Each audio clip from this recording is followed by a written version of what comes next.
We got back-to-back Yuri, our man. He says, I made a post in several Facebook groups. The worst thing about running a niche business, lots of interesting pain points. Now, there are usually Facebook groups where self-promotion is not allowed. How do I gently nudge the conversation towards the solution I can provide? Maybe try to run the ideas to the mod first. I would like the idea of bribing the mod for now. Rebecca also says, don't do it alone.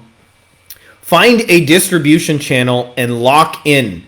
You only need one to get to 7 figures. Maya asked a good follow-up question. So she says, how do we incentivize those distributors, giving them a cut for each deal or what?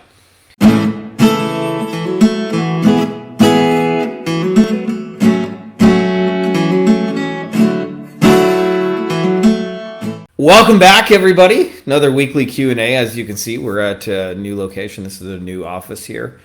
And you guys are asking smart, super cool agency questions. And I dig that. I want to give you guys, just before we get rocking and rolling, couple little quick announcements that I think are cool.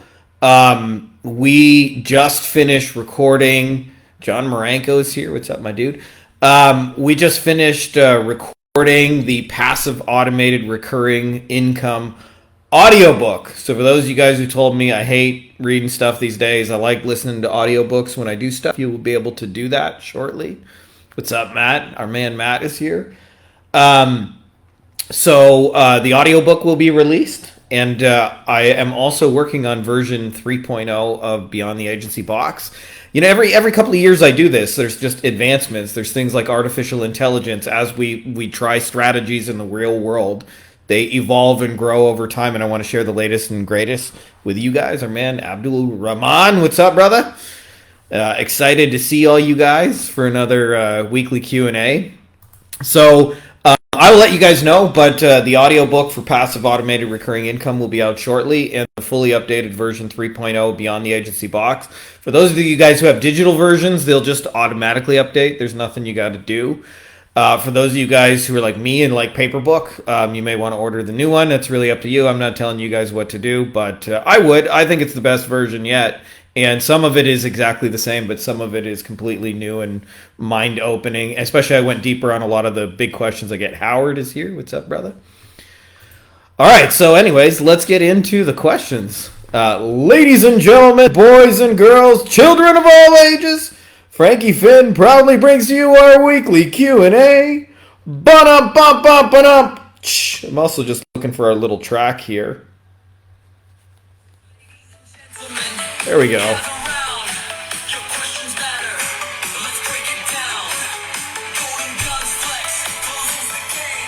Weekly Q&A. That's totally AI generated. So I'm worried about the future of artists. Here I thought we were going to have robots that were going to do our dishes. Instead, it's making our music, and we still got to do dishes. Anyways, that's a story for another day. First up is Maya. Maya says, hey, everyone. This group has always been a great source of insight for me. Really helped sharpen my skills. So thank you for all the value. Keep sharing, Frankie, and a special thanks for providing great value. I wanted your thoughts on my outreach. I'm trying to reach out to plastic surgeons for SEO who are already connected with me on LinkedIn, just connections for now, still cold. What outreach methods have worked best for you in a similar scenario? My goal is to get responses and start meaningful conversations. So far, I've messaged a few of them offering a free ebook packed with SEO strategies tailored for their industry. A couple of them have seen the message but didn't respond. I'm planning on following up. Here's some outreach angles I'm considering. Would love your input on which would be the most effective offers/ideas. Case study, visual plus performance-based offer. What if I brought $35,000 worth of patient inquiries without you lifting a finger? Would you let me just keep 10%? Include a visual case study on how we've helped another surgeon get premium procedure leads, facelifts, rhinoplasty, whatever. Free GeoGrid improvements for 3 keywords, plus case study visual showing them SEO. I'm not going to actually list all these. Any additional suggestions are welcome. I think we got the gist of it. So I understand this is a challenge for you guys, especially those of you guys who are doing one-to-one messaging, which, by the way, I just want to throw out there, I probably get more questions about one-to-one than anything else, and it is far from the only way to grow an agency, by the way. It is our way. There are 7 ways in total, so you do not necessarily have to cold DM people. But since you asked, Let us talk about it. So I think there's a couple of like important mindsets that will make you better at messaging strangers. The first one I wanted to talk about is actually like what you are actually offering them. And so I grabbed a book off the bookshelf. I grabbed Built to Sell by John Warlow. And as you can see, like the book is predominantly white on the front cover. I mean, it's got some blue and it's got some black, but it's like predominantly a white book. And on the back side, it's blue. And I saw this visual once, and these two guys were arguing about the color of a book. One guy said it's blue, and the other guy said it's white. And they stood there arguing with each other. And when they turned the book around, they immediately understood the other's perspective. So a lot of the things that you're potentially thinking about offering to them are what those things are to you. But what's more important is what it does for them. So for example, like you mentioned a GeoGrid and things like that. If you did a GeoGrid for 10 different industries, it would produce 10 different results if it actually worked. So like if you did it for a plumber, like they would get phone calls from people who call them in the middle of the day and say, my toilet's clogged with shit. Can you get here really, really fast? Or our conference room is, got a big turd in it or whatever, right? Like it's leaking. Plumbers get those kind of phone calls, right? If you do it for a dentist, people are going to call them and say, hey, there's stuff going on with my teeth.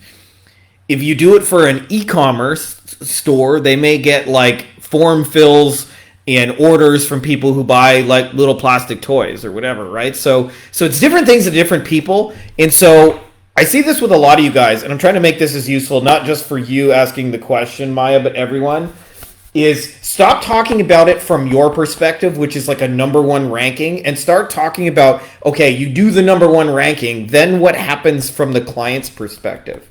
Like what shows up in their reality? Because if you talk about that, not only will they get you a lot faster, but they're far more likely to say yes. So that's one of the things is like change your offer to be less about like, I'm going to do this for you, and more to like, if this were to happen in your real world, that would that be useful? Now, the second thing that has been very, very useful for us in terms of like when we do cold messaging people, if you can really wrap your head around the idea that ideas are actually far, far less valuable than most people think, that not saying that ideas don't have merit, but I would take great execution over great ideas all day long.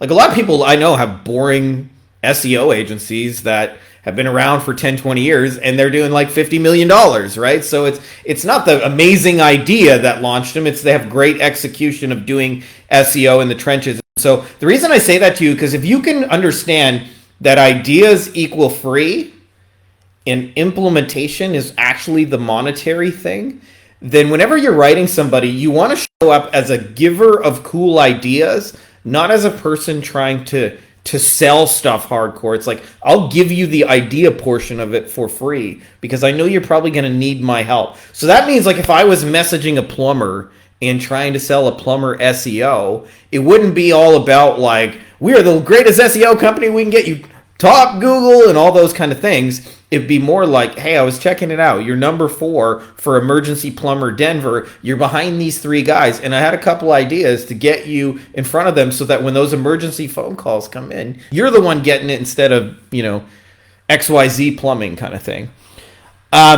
So if you can really kind of like wrap your head around that each message done right is a give and not a take, then you're going to write better messages. The other thing that I see a lot of people do wrong is they write entirely about themselves. And you see this in the language. So like almost always, by the way, good messaging does not even mention the word I, us, we, or your company name. And most people, I am contacting you. The reason I'm messaging you, we are a blah, blah, blah. Our company does at ABC SEO. We are the greatest. And it's I am, we are. And this is the reality. Like nobody's ever going to fucking care about you. Ever. Like not now, not later, not tomorrow, right? Like people have their own selfish things going on. So the more you talk about them and what they're doing and what they're building and what their company is about and their team and their staff and their vans on the road and their hygienists and the people they need work for or whatever, but the more it uses that magic word called you, the better it's going to do. So those are a couple of principles that will make it easier to message strangers. And I think messaging strangers can be as simple as a sentence of personalization and a little give in the form of an offer. And I really think about this as like when you go to Costco and they want to sell you like 20 boxes of pizza, they don't go, our pizza is the greatest, most amazing. They cook up a pizza. For those of you guys who are American, you can confirm what I'm saying. And they take a little free sample and they give it to you. And they say, would you like to try some? And you eat it. And then you go, hey, actually, that's pretty good. What would it cost me to get 20 boxes? And you end up leaving with 20 boxes of shit from Costco, right? So if you can really think about outreach as more like, at least how we've used it successfully to me, is more about like being Costco. And so you're messaging surgeons, but like don't make it hard for them to say yes. Think about, and what I think about, what would be the most valuable thing that you could show them if you only had 5 or 10 minutes? Because you're talking to busy, successful surgeons that have a life, that have shit going on, that have too much paperwork, that have staff. Like don't give them a fucking 45-page ebook that like is work to understand. Just give them like here's one 10-minute thing you can do that will move the needle. And by the way, chances are they can't implement that thing without you, even if they derive a lot of value from it. So to me, like if you're going to break through with strangers, like talk about them, give them something valuable, and talk about it from their perspective, not yours. It sounds simple, but man, I get I'm mildly internet famous now, and I get a couple hundred pitches a week, every fucking week. And most of them just drone on about themselves as a fucking novel. Like, I don't have time to read a fucking novel about your company, right? So, like, if you can just give me short, actionable, useful shit, like, I'm far more likely to say yes. And I think that's generally true of anybody who's, like, busy and successful. I don't think that's unique to Frankie Fihn. It's like, I look at it like, if I said yes to every cold DM I got, I would have nothing else to do in a week other than taking meetings with people selling me shit, and I would still not have enough time to do all the meetings of people selling me shit. It sounds simple, but like people make outreach too complicated, and it's the dating equivalent of looking for a perfect pickup line instead of just knowing how to start a conversation, with the girl at the bar or wherever you are. And also, I would like to add that there's 6 other ways you can grow an agency that don't involve like cold messaging strangers. So don't automatically get locked into that. You can post content. You do that long enough, people are going to come to you. You can run paid ads like Facebook ads, YouTube ads. You can fire up the ad machine, put your stuff in front of people. You can network. You can go to BNI meetings and meetups and conferences and things like that. You can find the audience owners in your space, which is my personal favorite way of doing it, and you can create valuable stuff for them, which is often super energy efficient because you can talk to thousands of people at once. And then you can also create referral partners, people who recommend you and endorse you and send you people. And I don't personally recommend it, but you can also get clients off of job sites like Fiverr and Upwork and things like that. So don't get locked into the idea that you have to cold message people. I would personally put content in front of those same people, but that's my personal preference. Anyways, I hope that's helpful with your outreach. And then the more you make it about them and what they're trying to do, and simple and actionable and Costco style, the easier you're going to find people actually respond. And respond respond in a way where they're actually interested in buying your thing. Which, by the way, all high ticket sales begin with curiosity. So all you're looking for from a response, is like, tell me more about that. Like, that's it. Like, a lot of people think they're supposed to jump out of their chair, beg for a meeting, ninja hurl the credit card at you. And in reality, they just go, tell me more about that. Excuse me. We got back-to-back Yuri, our man. He says, I made a post in several Facebook groups. The worst thing about running a niche business, lots of interesting pain points. Now, there are usually Facebook groups where self-promotion is not allowed. How do I gently nudge the conversation towards the solution I can provide? Maybe try to run the ideas to the mod first. I would like the idea of bribing the mod for now. I would just suggest you don't. We talked about this quite a bit in our Fast Start program. But my personal way is I like to use groups as 2 functions. One is like it's the best research tool ever invented. Like, you can ask a question and get hundreds of answers, sometimes within an hour. and people upvote those answers and give it to you. So that's thing number one. And I also use it as a place to meet people, right? Like it's to me, it's like a digital networking event where there's people walking around, you know, who have a shared interest in a certain topic. And then I think the best way to get in front of those people in a group is to post from your own profile after you've met them in the group, because doing so doesn't violate any terms of service, right? Like you're not breaking any rules. If what people do is either they go into a group and they try and abruptly sell their things, or they try and cold message people so the moderators don't see it, and eventually it gets around to them and you just get kicked out of the group, which to me is it's a valuable long-term asset. You want to actually be a contributing member of a community. So I'd say don't sell in there. Look at people as peers, not entirely as prospects. But what I would do is like find people that you can connect with in the group and then sell outside of the group in your own personal stuff, and you're not breaking any rules at all. Matt says, I'm probably the cause you got this idea talking about outreach from recent. No, you're not, my man. I get the same probably types of questions for like 6-7 straight years. Ilka actually said, do you ever feel like you just answer the same questions again and again over and over? I had that conversation with Jonathan Mass, the AI wizard. I said, hey, Jonathan, do you ever feel like you're just answering the same questions over and over? He says, every day of my life. So, you know, part of why we do it is we like you guys and we like the nature of the topic. We like sharing about the stuff. For me, it's like therapy. I did this the first 10 years of this, I did entirely Han Solo, made a bunch of very difficult mistakes and didn't know any better. So it's kind of a blessing to be able to share with it. Now let me just get a little drink here. Little drinky poo, as Jim Leahy would say. Little drinky poo. Although it's actually just water, not straight vodka like Jim Leahy would do. Yuri Part 2, he says, or Yuri Part 2, he says, a common pain point I come across in roofing.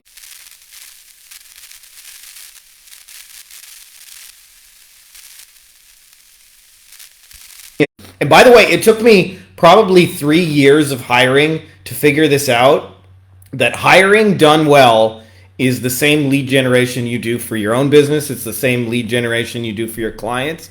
So here's how you get, like if you wanted to solve that problem, you post ads that you're looking for, you know, qualified subcontractors. And you make it sound really cool as a place to work in terms of pay, hours, team, flexibility. Like you make all the things that make that offer cool. And you put it into a really good bitchin' ad. And you post it places where they're going to see it, like Indeed, Monster, Craigslist, wherever people are going looking for jobs. Facebook ads could be another one. But you post them places people are looking for jobs. And you say, hey, we're looking for an awesome candidate, apply. And then you have some sort of filtering process so that you can find out who's serious. And I laid out ours in our Beyond the Agency box, so you guys are welcome to steal it. But my short answer is test people on the thing they're going to do. So like if I was going to hire a subcontractor, I would give them, you know, $20 paid assignment, you know, build me some shit for the next hour. Like I would actually, you know, have them do a task if I was considering working with them. So you find out more about how they work, you know, just seeing them actually work. And then the other thing that nobody talks about with hiring, it's speed to lead. Just like, you know, we all bitch in the agency space that our clients are too slow with calling leads. Well, people are too slow with hiring, right? Like if you're a contractor, you're looking for a job and you apply, and it takes that company a month and a half to get back to you, you got bills to pay, right? So you're not sitting around waiting, going, I wonder if they ever feel like calling me back. You're just going to move on to the next, you know, company that's like, you know, ready to go. So a lot of people, part of the reason they can't find good help is they take fucking forever to get back to people who apply for jobs. And those people, those good ones, have found another job by the time they reply. So that means, like, if a candidate responds and they're a fucking good candidate, like, get back to that motherfucker within like 5 or 10 minutes. Speaking of selling shit, we need to sell the cartels better internet. Oh no, my dude, are we glitching out here? We probably are. But yeah, it's funny. I pay for top of the line internet so it can be the shittiest thing ever. So in regards to the hiring contractors, it's just a lead generation problem. Run some fucking ads, make sure they're good ads with a good offer, like give reasons why they would want to work for that company, and then include some sort of filtering, a way of testing candidates so you can find out if they're any good. Be quick in responding, and then like give them the best remaining help. Like, it sounds simple, but people miss the simple shit. And so that's how I would do it. And I think, honestly, there's a lot of legitimate value in running that kind of, like, it would be more of a recruitment or hiring agency. But that's never going to go out of style, just so you know. Rich motherfuckers with too much to do who need more help and will pay for good help, like, that's a business model that's never going to go out of style, just so you know. So, but having said that, you know, there may be other reasons why you don't want to do that. But that's how you find candidates, my dude. You can do that, by the way, better than almost any of these contractors, because they're you know, swinging hammers, they're on roofs, they're, you know, in closets, smashing drywall and putting up tiles, and, you know, using machines and hacksaws and hammers and power tools and shit like that, right? Like, they're not running internet ads and responding to people quickly. So, like, for you to be better than they are at hiring, it would be hard not to. It would be, like, literally hard not to. So any system you come up with is going to be better. And by the way, they write shitty ads, looking for trades. A good ad, you know, tells them, here's the benefits, here's our culture, here's the hours, here's the money you're going to make, here's reasons why you're going to work for us, here's the opportunity for advancement, here's what's needed of you, here's who this for, here's who it's not for, right? So, like, you're going to write better ads than they do too. And by, again, it would be hard not to. All right, so this was kind of my own question that had a couple of comments and I thought was worthy of weekly Q&A. So I asked, for those of you with 7-figure plus agencies, what was your biggest turning point? Share something to help a group member behind you on the journey. I think this was Boyd said, agency is a team, not solo. As the agency leader, your job is to build and take care of your team. They are your new clients. The team take care of the business clients. How well you take care of your team is how well they will take care of the business and its clients. A team of B players can outperform a single A player or a unicorn. And Rebecca said, don't do it alone. Find a distribution channel and lock it in. You only need one to get to 7+ figures. So I have my own thoughts on this. I kind of shared them in the comments, but I wanted to share some thoughts on the other people's thoughts. So Boyd says, basically building a team is better than trying to do it alone. Even if you can only build a team of B players, that's better than a single A player. And, you know, this is one of the hardest mindsets to get out of as you grow and scale, is you will constantly feel like it is easier, it is faster, and it will be done better if me, the owner, if I'm the one doing it. And you may have had those exact sort of thoughts, beliefs, and whatever. And what you will find is it is absolutely true that you will go faster and it will be done correctly the first time. But the entirety of your machine that is your business, it will go much, much slower and you will become the bottleneck because everything will depend on you and there's only so much of you to go around in a given day.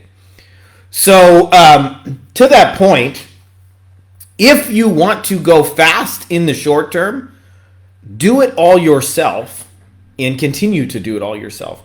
If what you want to do is to go farther, which I would encourage you guys is a better goal, suggestion only, do what you want, but you have to figure out how to get stuff off of your plate.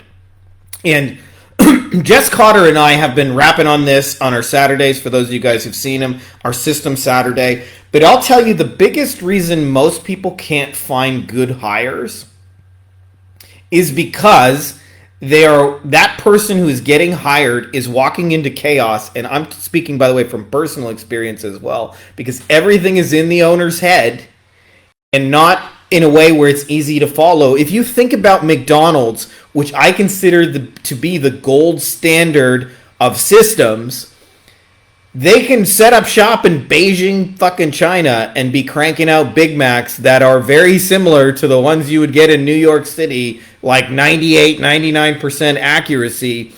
And the reason they can hire almost anybody in any language is because they have a documented step-by-step system.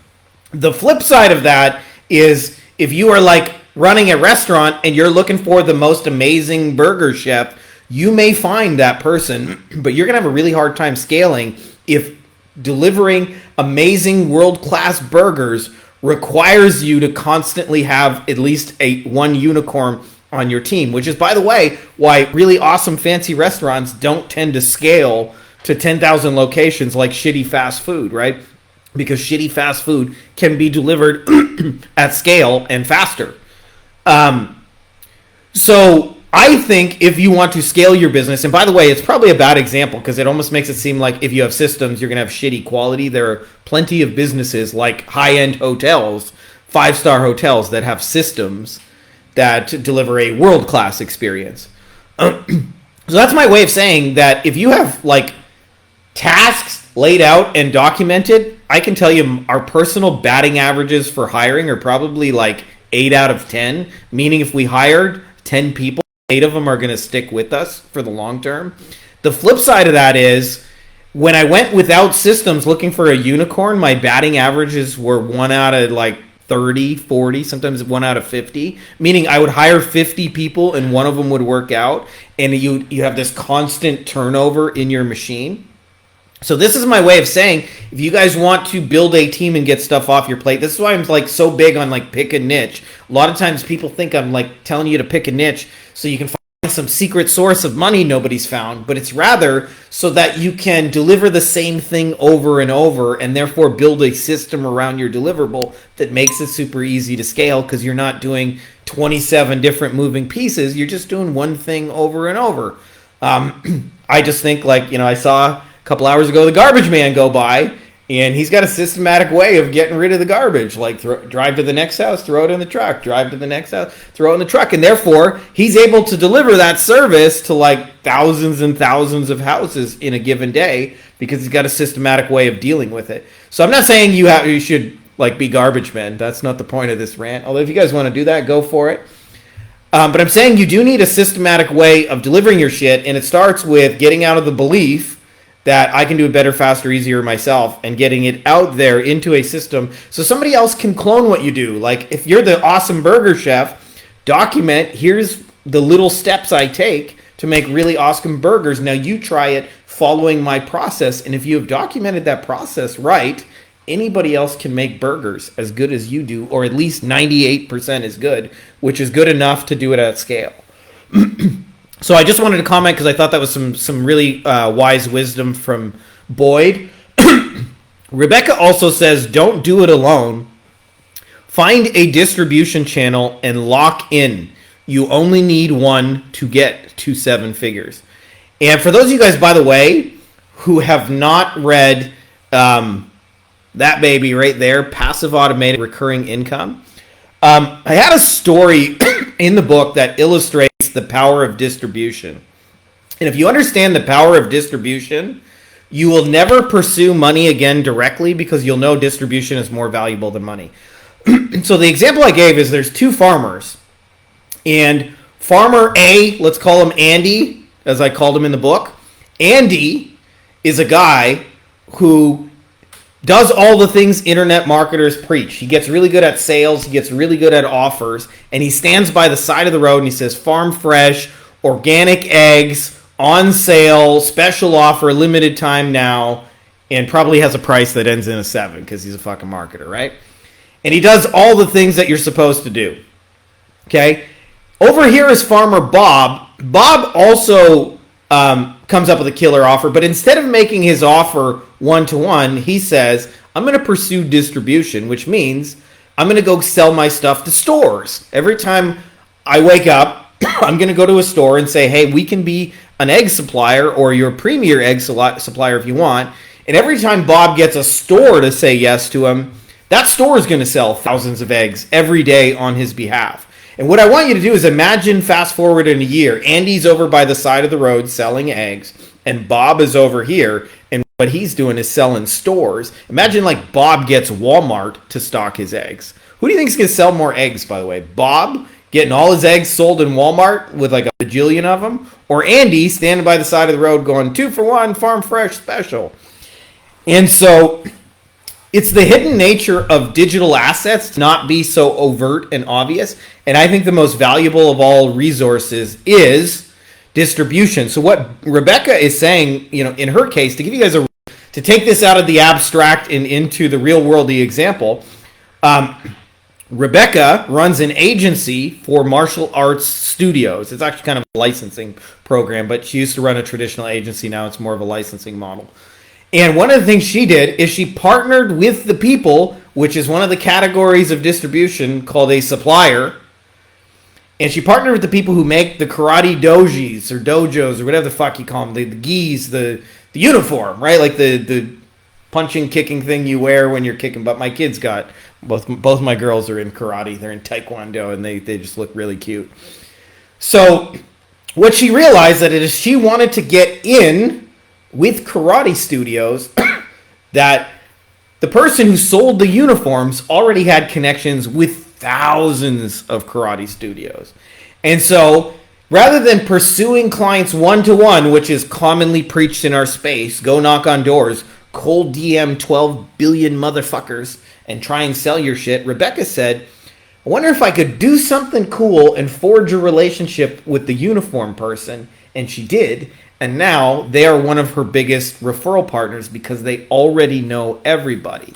And so she doesn't have to be out there pounding the pavement selling her stuff. They're already in front of karate studios. So I laid this out, by the way, in version 3.0 beyond the agency box. The 7 different types of people who basically already have your entire fucking audience. And you can do $1 million a year with just one of them motherfuckers. You don't need to go convince 10,000 strangers. And I experienced this twice, just so you guys know.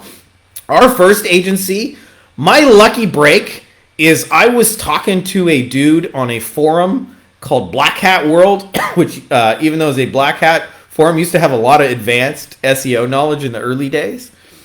And a guy there said, can you do this thing for a plastic surgeon? I said, yes. He said, can you rank a website? Can you help me with that? I said, yes. He said, let's try for 30 days. And we did. And he was super happy with the results after 30 days and said, can you do someone else? Can you do someone else? Unbeknownst to me, this guy went to all the conferences.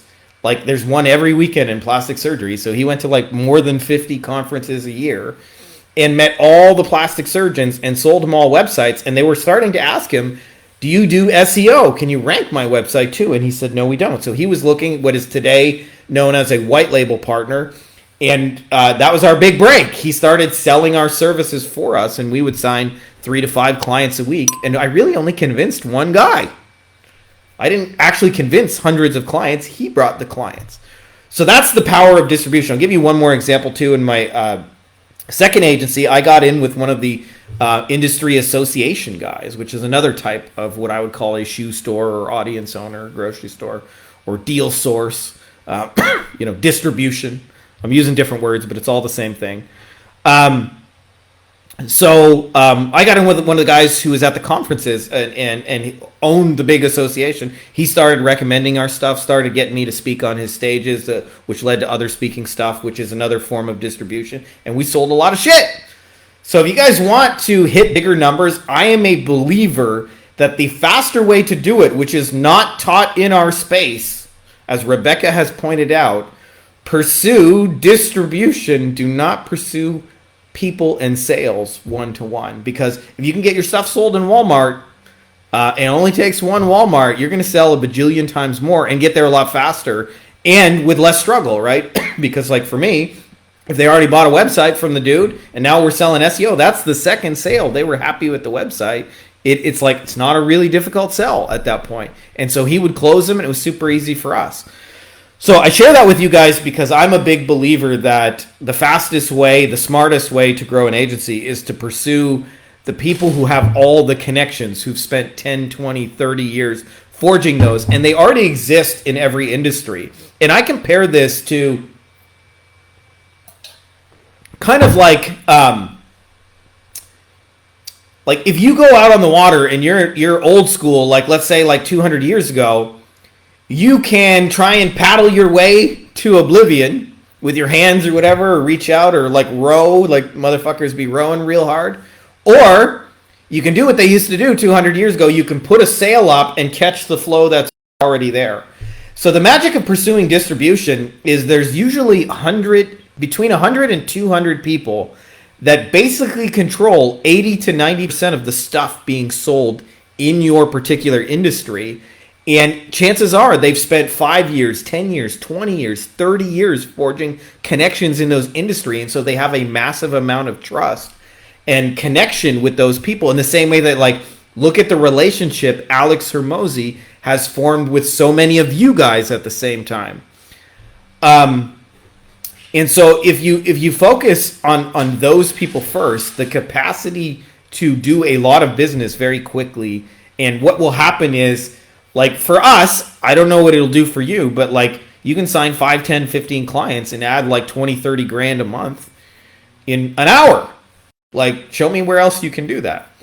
You certainly aren't going to do it one-to-one messaging people. Maya asked a good follow-up question. So she says, how do we incentivize those distributors, giving them a cut for each deal or what? It's a little bit of a complex topic. But if somebody has spent 10 to 20, 30 years in an industry, their most valuable thing that they have is a reputation and a relationship with a lot of people. And so their biggest fear in recommending somebody new like you or anyone else listening to this is that you're going to make them look bad, and therefore those people are never going to trust them again. And the reason I say that is because probably 4 or 5 down the list of things that really matter to them is money.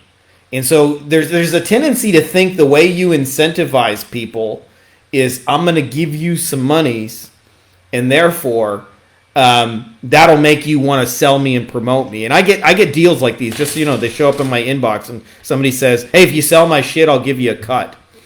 And I'll tell you what makes it not appealing for me. One is, I don't know if your shit's any good. So I'm not like, I don't want to put my entire livelihood on the basis of, hey, try this shit, because if it's no good, and then nobody ever listens to me again because I recommended somebody else's garbage, whatever, for a commission, like that's not good on me. Secondly, I don't even know if it converts, right? Like, so I don't have any data like that it's even going to work if I promote it and things like that. And the most easiest way to get in with distribution, it sounds so mind-numbingly simple, is to help them, to give before you get. And we're giving strategically, not just randomly. And so I'll tell you some of the things that I have done personally. And what I think about, I'll give you guys a little bit of the mindset behind it. I think if I had this person as a consulting client and they were paying me money to sit face to face with me and go, okay, I'm trying to get this result, my question to myself would be, in those 10 minutes, what is the single biggest thing we could do to move the needle in those 10 minutes? And I'm probably not going to save your whole business in 10 minutes or whatever, but what's the single biggest thing I could do in 10 minutes that would dramatically benefit you and what they're trying to do? So what I try and do is I help them on the thing they're trying to do. So I'll tell you, like, for example, when I did this with industry associations, it's not really hard to figure out what they're trying to do. Like, I click on their website, they're trying to sell a membership. It says, become a member here. They also like have a live event and they got a podcast and a YouTube channel, right? So like, what do they want to do? They want to sell their membership. They want to fill up their events. They want to get people watching their YouTube channel. They want to get people listening to their podcast. So I just look at what can I do that would contribute on those things. And so, for example, one of the things I've done is I noticed when they were trying to sell an event, they weren't doing such a good job. So I went to ChatGPT and helped them create some social posts to actually sell their event and just gave it to them. And this is an important detail. I call this being the benevolent dictator. But you don't ask their permission to do cool shit for them. You don't go, would it be okay if? You go, hey, I noticed you guys were trying to sell ABC event and I took the liberty of creating some social posts to help you guys do that. This is totally for free and just as a gimme. And just to be clear with you, I have something that I think would be really beneficial to your audience, but I don't expect you to just trust me. So I would like to connect with you. My only goal right now is to connect with you. And most people are like, cool, let's talk. And then I might go, hey, I had a really cool idea for your podcast that you're creating that I think would be really beneficial to your audience. So it sounds really simple, but they're real relationships. You got to give, you got to contribute to them, and expect that the timeline for you to really, really get tapped into that distribution is probably going to be at least 3 to 6 months. But having said that, you can get immediate benefits from working with them. But yeah, so like, and what will happen, by the way, is like one of the things, like when I did our 90-day challenge, one of the guys said to me, he said, what can I do for you? I really appreciate you helping us with our event. Nobody's come in and just done something cool like this. What can I do for you? And I said, well, I'm trying to sell websites and SEO for this 90-day challenge. I said, do you know any contractors that are looking for one of those things right now?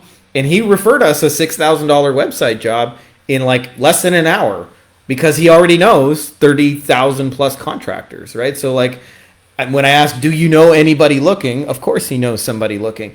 But they don't just give it just out of the goodness of their heart. It's because you've actually helped them and proved yourself. And so it's like a real relationship. It sounds really simple, but if you look at sales as like sleeping together or maybe getting married, the way you get married is just like have a nice, valuable first date together before you get going.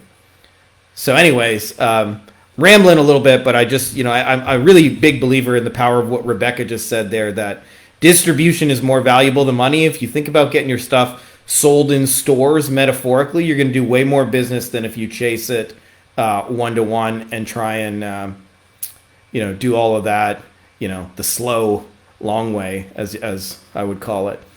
And by the way, what's taught in our space predominantly is the slow, long way, the knock on 1,000 fucking doors. And I'm not saying that doesn't work, by the way. It does. Like through brute force, you will succeed. But if I talk to, I don't know, like 50 or 100 agencies doing $1 million a year or more, which, I know quite a few of those guys these days.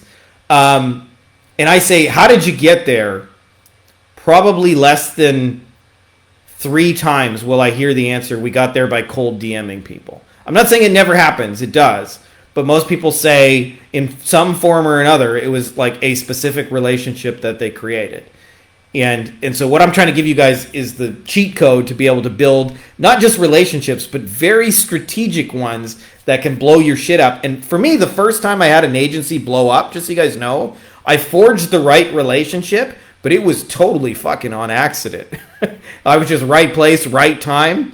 But once I understood it, looking back out of the rearview mirror, I was like, man, this can actually be done on purpose. And so you guys can do that on purpose and grow your own shit in ways. And you can do more damage with one partner than most people do. Like when I got in with a guy who runs the legal conference and owns the industry association, like we made more money from that than I ever sent fucking DMing, bazillions of people. And by the way, he's not the only one in town.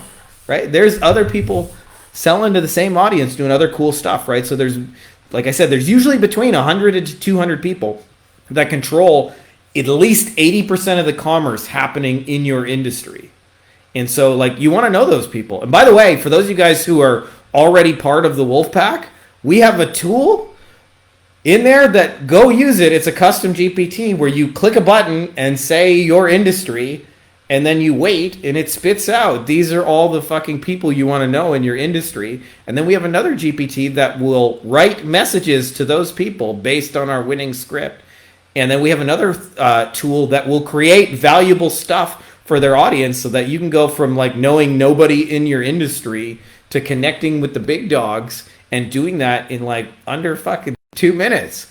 It's a systematic, formulaic process, but you have to like be willing to contribute to their audience first before anything else. And then you can incentivize them later, to Maya's point. You can incentivize them later, but don't make that the reason they're going to try and promote you, because it actually creates resistance, because then they're like, what if this thing is no good?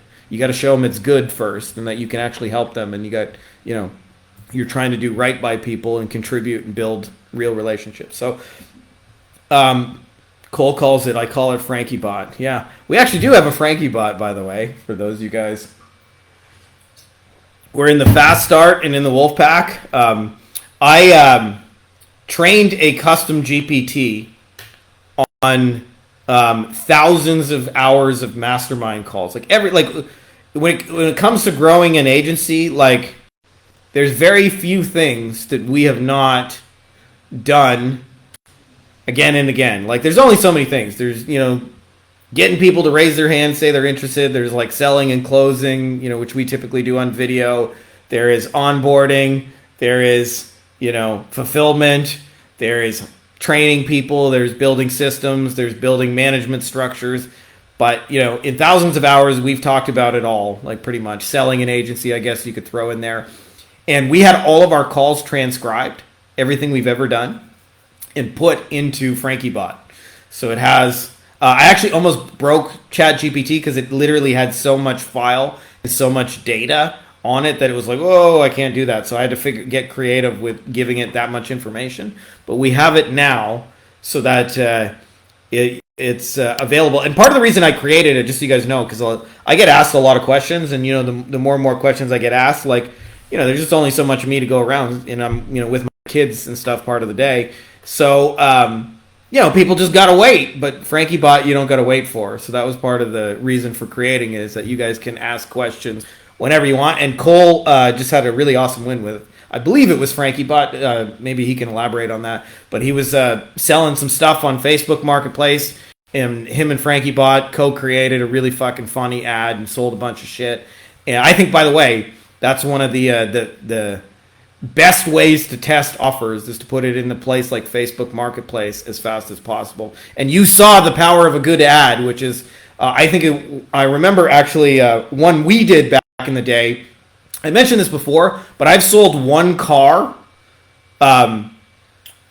completely like phoneless, meetingless, like through video, basically. And so, it always makes me laugh when people go, this can be sold by video or that can't be sold by video. But so anyway, what ended up happening is Ilke and I were on our travels. We were around Europe and we went in Asia. And I left my car, or our car, in storage in Windsor, Ontario, Canada. And after like 2-3 years, it became obvious, like I'm just paying, I don't know, $100 a month in storage or something like that. And we probably aren't going back. And it was a problem because like, I didn't even know if it still ran, because it's like, it's been sitting parked for 3 years. And my buddy went to start it up and the battery was dead. And like, what do you do with a car that's been sitting for 3 years and you're like half the world away and can't touch it? And so I decided to do the only thing I know how to do, which is like, I'll write a really good ad about why I love this car and why I'm selling it and why this is a super smoking deal. And including all the details about, like, I don't know if it runs, like, when we parked it, everything ran perfectly, but it probably has minor shit wrong with it, like dead battery and stuff like that. Probably needs an oil change, shit like that, because it's been sitting for 3 years. And I was expecting, when I ran the ad, that if one, maybe two people were interested, that would be cool. I had 200 to 300 people reply in the first hour. And 3 of them said, I don't need to see the car. I got enough from the pictures and the story and the explanation. I'll buy it. And one of them said, I don't even need to go look at it. Can I just send you the money? And you make sure that I get the deed to the car. And I called my buddy and said, this guy wants to send me money. Is there any chance you could meet him just to give him the keys and the title and all that? And like, I'll send you a written contract. He said, yes. And went and did it. So like, that's the power of what you can do. Like, we've sold a lot of random shit, by the way, on marketplaces, like through video and equivalent tools and really awesome ads and offers. Cole says 3 days later, I'm still getting laughs and comments. Yeah. And I got no pushback on price. People paid me instantly. Yeah. Yeah, it's a mixture of, a couple of things going on. In your case, like the entertainment viral factor probably had a huge help. But like at the end of the day, like, there is some salesmanship mixed in there that I like too. So anyways, looks like, unless you guys got anything else you want to say real quick, that's all we got for questions. For those of you guys who missed the intro, two things that I wanted to mention. We just finished recording the audiobook version of Passive Automated Recurring Income. It's been like a year since it's been out, and we finally got to it at long lost request. Big thanks to Scott Somerville. He's the one who narrated that. Spent all the time editing it, removing the ums and ahs and all that stuff. And then also, I'm working on the same thing for version 3.0 Beyond the Agency Box. We have the written version is complete. The Kindle version is being updated. There's just been a couple of little issues I had with some of the technical side of that. And then we also have the Audible book will probably be in the next like 1 to 2 months. I have to sit down and record that, and I haven't been feeling 100%. I want to wait till my throat is clear and all that. But anyways, that's those things are coming out, and I just wanted you guys to know.